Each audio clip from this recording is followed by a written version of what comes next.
start this class. We have done Toba Texing. We did Toba Texing in our last class, and we have another poem that is 26th January, written by Shahid Ludhianvi. So we have to do this poem, and this is also part of your paper of partition literature. With this, the completion of this poem, I'll be finishing the partition literature part, and let us move on to the poem and look at the poet first. Now, Shahid Ludhianvi, actually, you may have heard about him. I am not sure, because he belonged to the 1960s and all those the time period in the Bollywood film industry. He was a very well-known lyricist, the poet who composed so many beautiful songs for the playback singers, the host of playback singers. If you search for his name and you look at his contribution in the Bollywood film industry, you will be surprised to see that most of the well-known songs of that time, those were sung by such stalwarts like Lata Mangeshkar, Muhammad Rafi, Mahendra Kapoor, Mukesh, even Kishore Kumar. So those were the songs that were penned by Shahid Ludhianvi. He is really one of the stalwarts. Now, Shahid Ludhianvi, actually,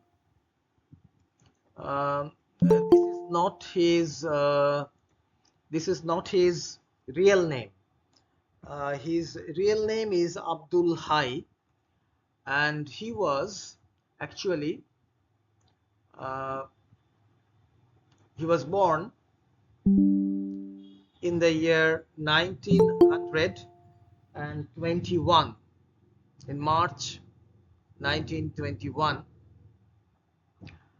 and he was born in in a family, a Muslim family in Punjab, in undivided India, and actually it was in Ludhiana, so Ludhiana, Punjab. So later on he took up this pseudonym or this pen name when he started writing, and he affixed this this particular surname Ludhianvi after his name. He took this name, and he is, as I have told you, is regarded as one of the greatest film lyricists and poets of the 20th century India. And you will find that most of the Hindi language films that came out during these 1960s, even to 1970s, so they have these songs that have been sung by different artists, and they have been penned by Shahid Ludhianvi. He got the Filmfare Award for the best lyricist for the film Taj Mahal, which came out in 1963. And later on, of course, for the second time, he won the award in 1976. He got the Padma Shri in 1971, and even in the year 2013, of course, he was not alive during that time, but a commemorative stamp was inaugurated that was issued in his honor. So there is a stamp in his honor issued by the government of India. Now, Shahid Ludhianvi started writing ghazals and poems in Urdu from a very young age, when he was actually he was a student. Later on, before independence in 1943, he settled in Lahore, and there he started composing his works in Urdu, and he started editing certain Urdu magazines, and he became a member of the Progressive Writers Association.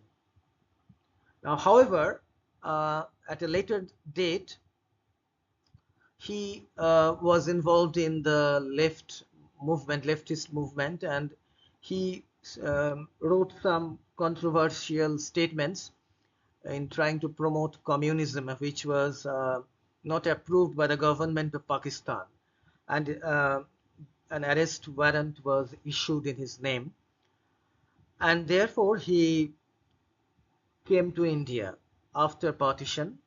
In the year 1949, he came to India from Lahore to Delhi, and later on, after some weeks, he settled down in Bombay, and there he started writing all those poems, wonderful poems, for which he has come to be famous.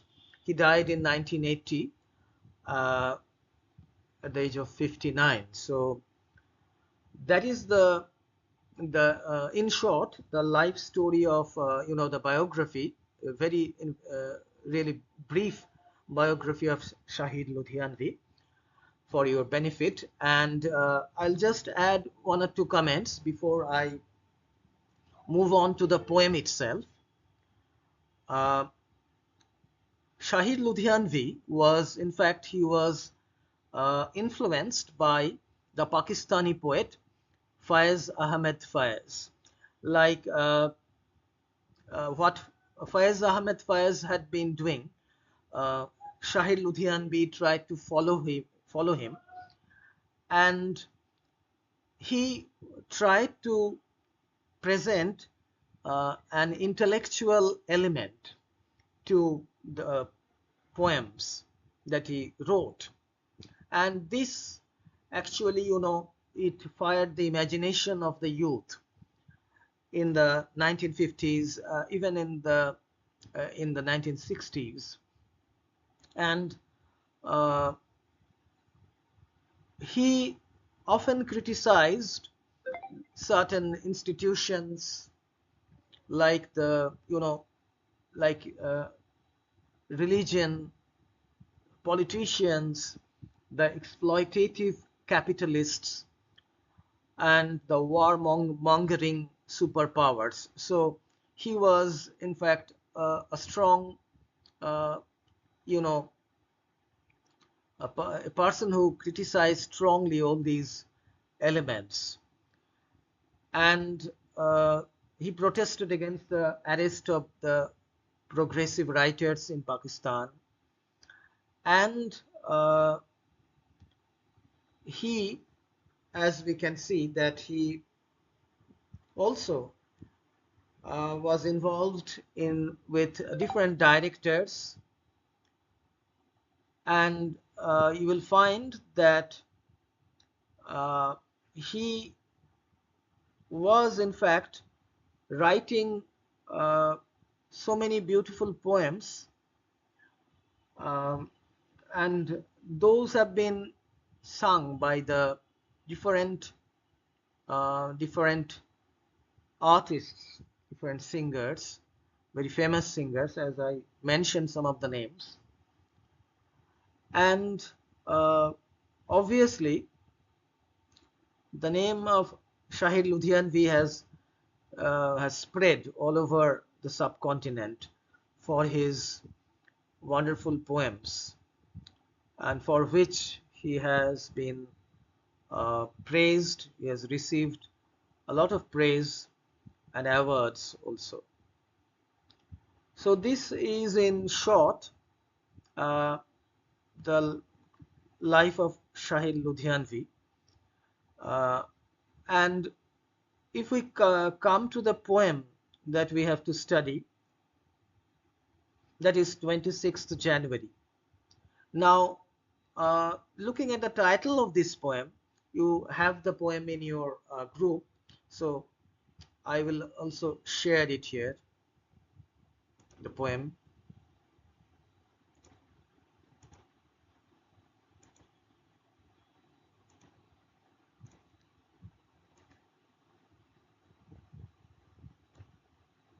So this is the poem 26th January by Shahir Ludhianvi, and here you will find that the poet is actually, he is in fact um,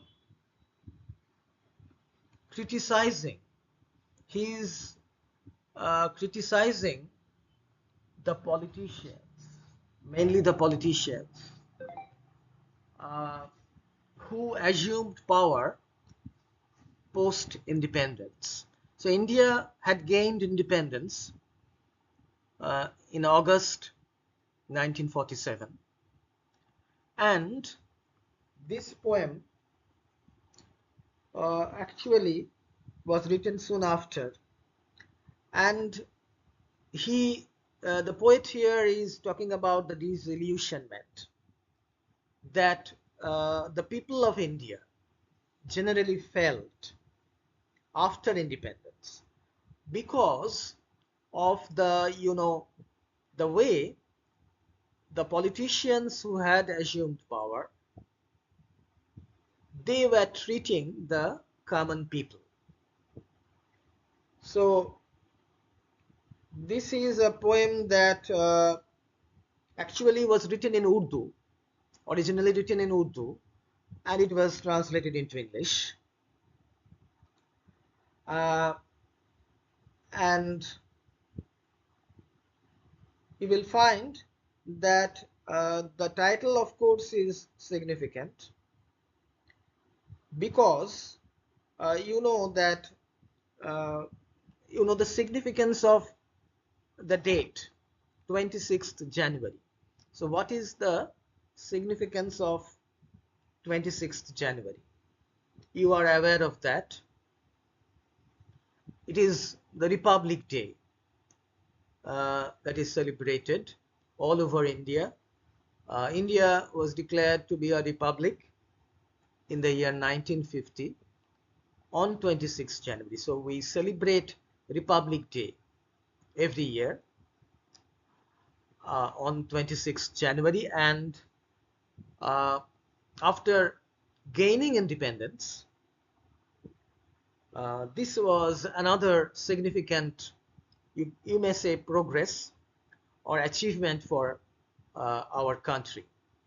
Now, the poet Shahir Ludhianvi, he is raising certain questions here.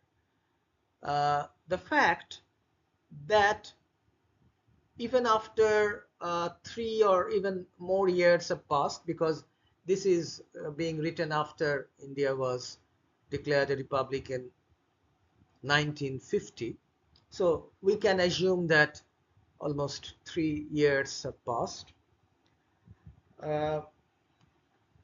So he is asking, or he is posing different questions to the politicians of the time. And let us read the poem now and see what are these questions that are being asked by the poet. So 26th January by Shahid Ludhianvi. Come, let us ponder on this question, what happened to all those beautiful dreams we had dreamt. So the first 2 lines, he is asking his fellow countrymen and women to spend some time in thinking, pondering, thinking about some questions. And what are these questions? These questions are actually those questions that have been raised in the hearts or in the minds of the people about the dreams, the wonderful dreams that the nation had dreamt about the progress of the country after it became free from British rule. So obviously the second line of this poem, it implies that the dreams that had been dreamt by the people of India, the vast masses, those dreams have not been fulfilled. There is a question mark. What happened? You will find throughout the poem these words, these interrogative words, what, when, all these words, the lines will begin like this, with what, when. So lots of questions. What happened to all those beautiful dreams we had dreamt? When wealth increased, why did poverty also increase in the country?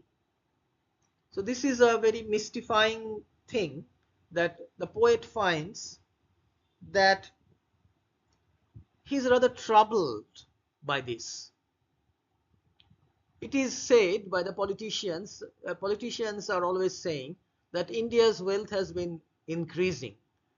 The British had exploited us and they had looted our wealth for 200 years. And now that they have left, we are again back on our feet and we are prospering. The country is prospering. That is the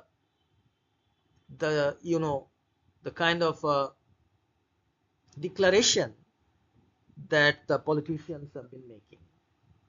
But Shahir Ludhianvi finds that this is not true, because he sees something that really troubles him, the fact that poverty is increasing. So if the people are getting richer, then why are there so many poor people?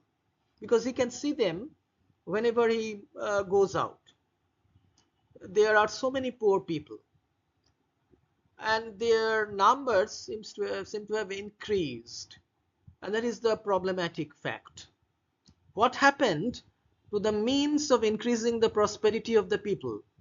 So he is asking these questions. Poverty has increased. So what are the politicians doing? It is their responsibility, because they have assumed power.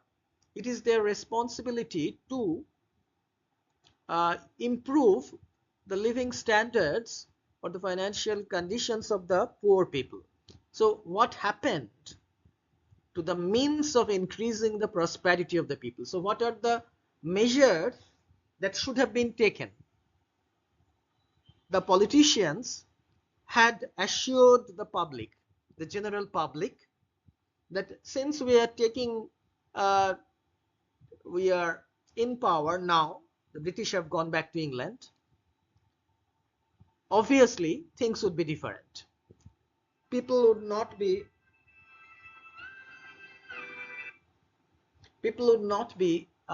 exploited like they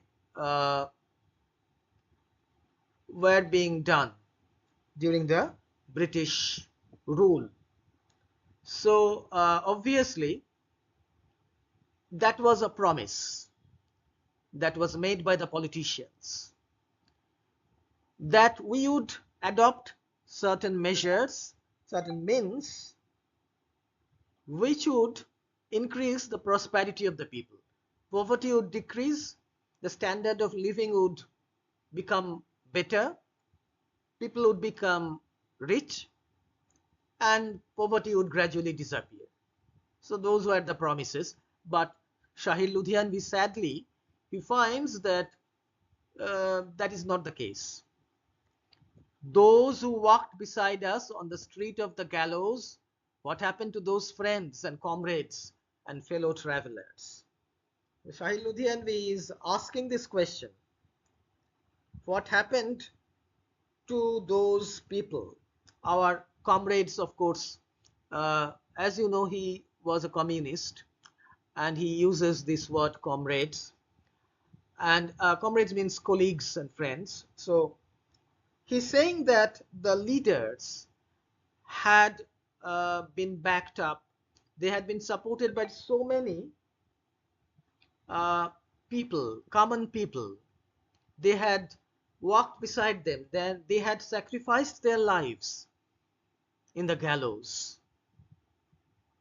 The leaders, they have survived, but the common people, uh, they had suffered. So they had walked beside them. What happened to those friends and comrades and fellow travelers? So where are they now? Are they able to savor the fruits of independence? Are they happy? Are they rich like the leaders? That is the question that Shahir Ludhianvi is asking. What happened to those friends and comrades and fellow travelers? So the promises have not been kept. Those promises that were there, the promises that the politicians had made, that they would develop and they would improve the lives of the poor people.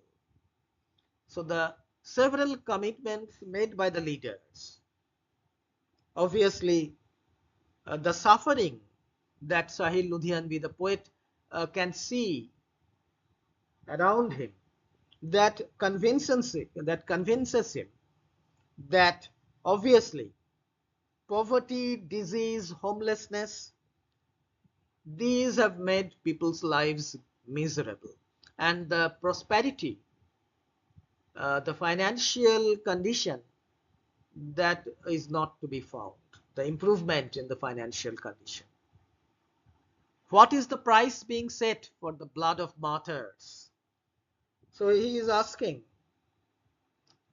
the people who were the martyrs, who sacrificed their lives, who brought them freedom by suffering.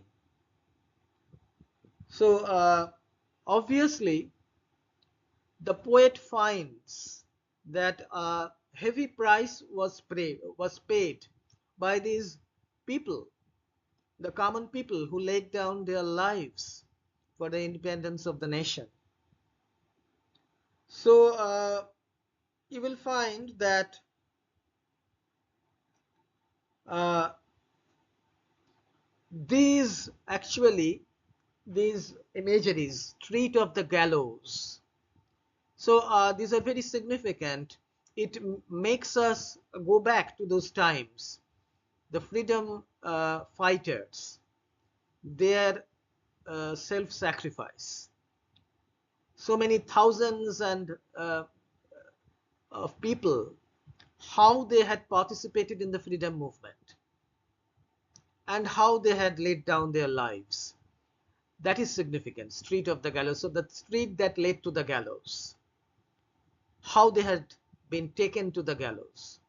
And we have gained independence at the cost of their lives, the blood of martyrs. What happened to the punishable ones for whom we were ready to lay down our lives? So you can see here that he is again and again questioning. So this word, what, it is recurring here. The martyrs might ask this question. We had laid down their lives, our lives, and for people who actually they have not fulfilled their promises, so they should be punished. The kind of behavior that they are displaying now, what they are doing.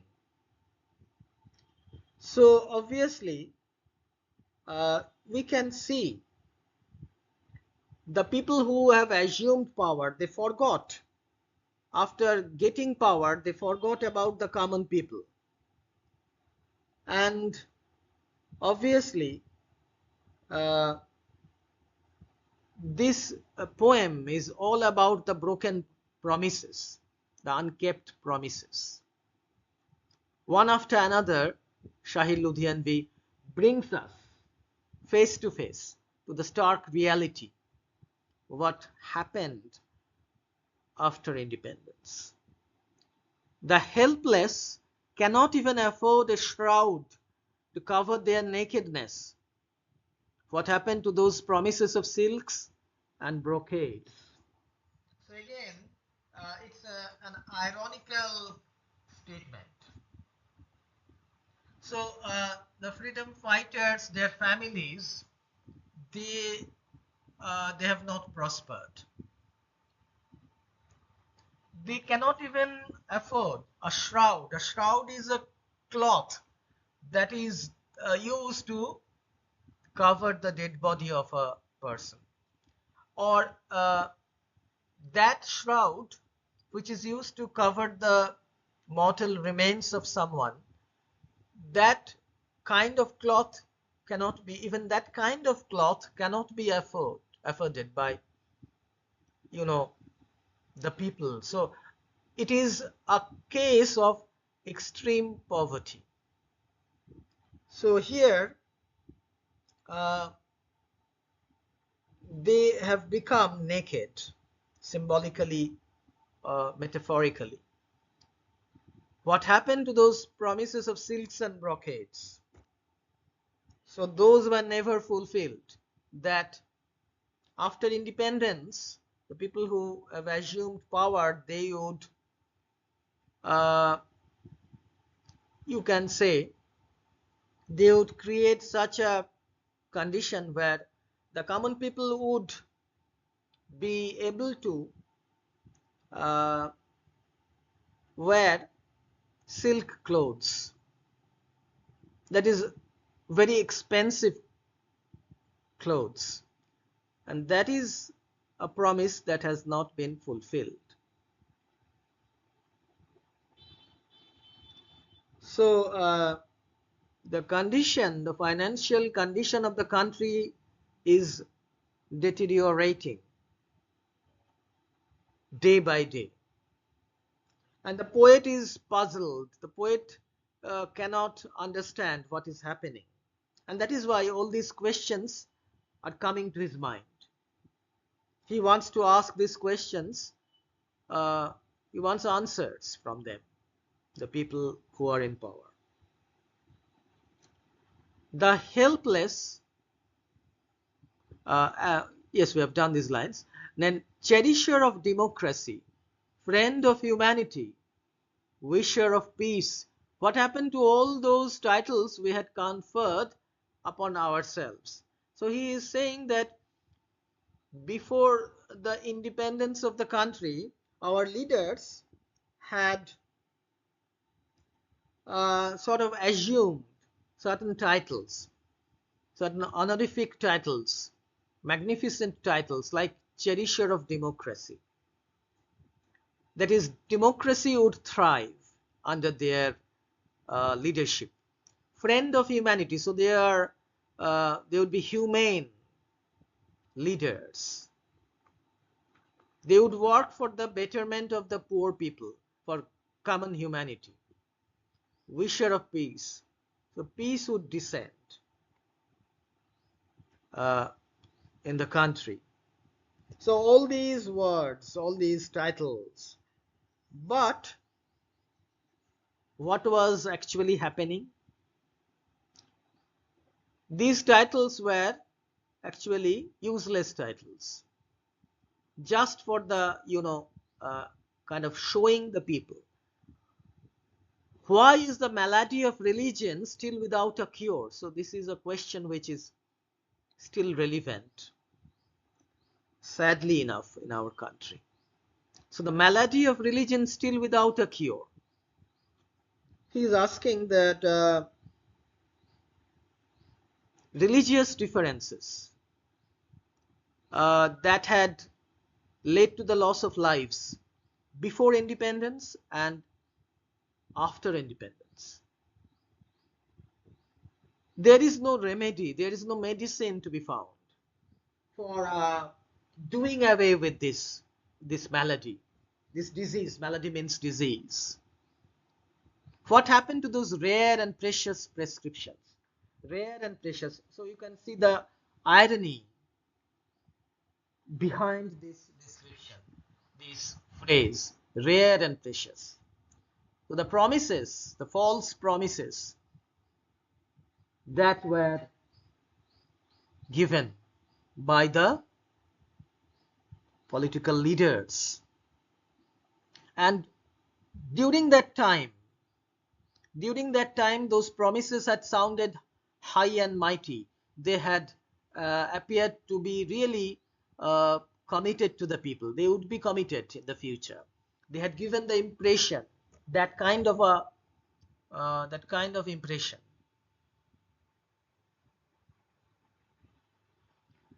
And now what is the situation? Because of these riots and all that, communal riots, every street is a field of flames, every city a slaughterhouse. What happened to the principles of the oneness of life? So these are really grave, serious questions. So he's asking what happened to those rare and precious prescriptions that had been given as doctors give prescriptions to sick people. The political leaders of the country, when they had assumed power, or even before assuming power, they had promised that we would destroy the communal violence, differences. But in fact, it was found, unfortunately, that there is no medicine for this. They have failed to do that. So the poet is looking here and there. He looks around him and he finds that in almost every locality, it has become a field of flames. So you can understand that there is no peace to be found. There had been promises of peace, prosperity, financial improvement for the people of the country, but instead the exact opposites are happening. So every city a slaughterhouse. What happened to the principles of the oneness of life? The oneness of life, that is, everyone is equal. Each and every individual deserves to live. He or she should be allowed to live and lead his or her own life. The tenets of peace and secularism, those have disappeared from the country. But this should not have happened. That is what he is trying to emphasize. This is very sad that has happened. All these things that have happened after independence. But the promises had been different. So when Shahir Ludhianvi was writing this poem, there were, there was a lot of differences between the people, all kinds of, not only religious differences, but differences in caste, sects, all kinds of differences that had cropped up.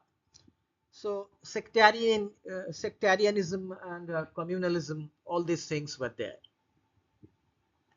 which prevented from the common people, from the people of India, as gelling into coming as one, becoming one. It is the oneness of life. So in this situation, the poet is losing hope. He does not know what would happen in the near future. And he is saying in the last lines of the poem, as we can see here,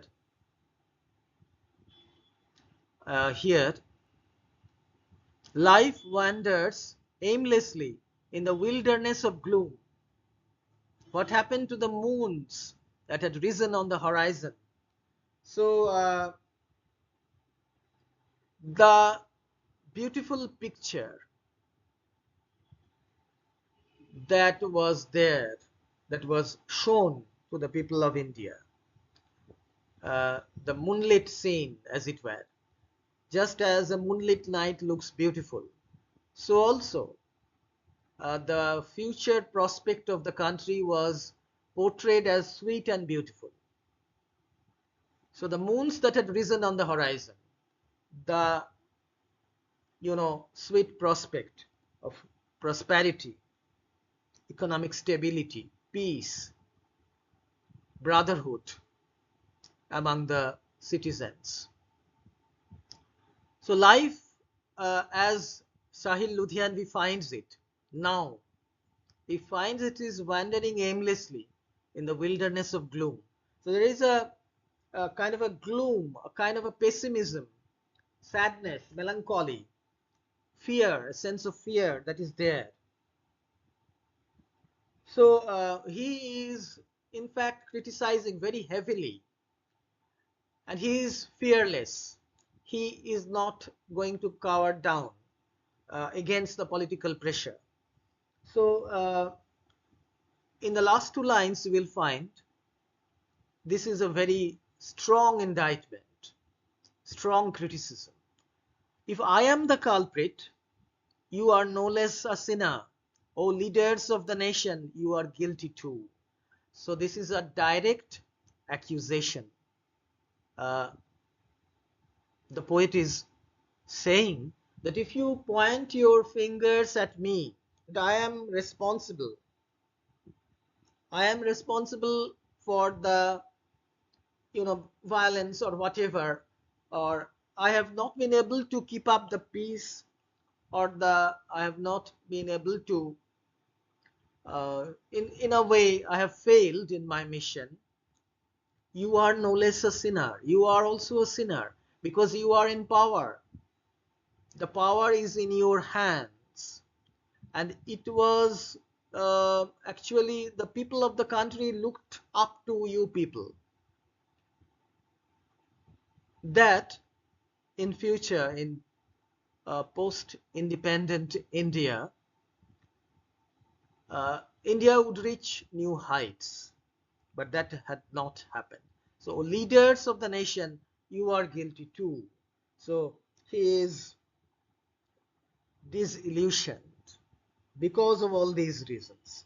This phase of India, it captures a sense of a sense of disillusionment in the heart of the poet.